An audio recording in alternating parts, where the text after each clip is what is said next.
Hello বন্ধুরা, গরমের মধ্যে ঠান্ডা জল খাচ্ছি আর রান্না করছি। রাতের রান্না করতে ভীষণ কষ্ট গরমে। তো আজকে আমি রাতে কী রান্না করছি, আজকে তো আমার মঙ্গলবার, নিরামিষ। তো আমি যা দিনের বেলা রান্না করছি সেটাই রয়েছে। এখন রাতের জন্য কী করছি দেখো। আজকে দিনের বেলা নিরামিষ রান্না করেছি সবার জন্য। তো নিরামিষ খেয়ে আর বাড়ির লোক থাকতে পারছে না। তো আমি এখানে আলু ভাজা করছি, অল্প করে আলু নিয়েছি আর দেখো বেশি করে পেঁয়াজ কুচিয়ে নিয়েছি।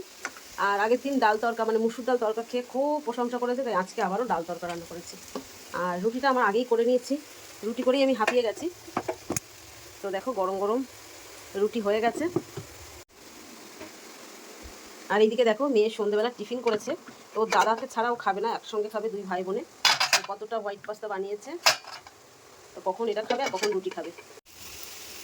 আলুটা আমার এদিকে আধা আধি করে নিয়েছি। তো তারপরে আমি পেঁয়াজটা দিয়ে দিলাম, পেঁয়াজটা একটু কাটাতে থাক, ভালো লাগে।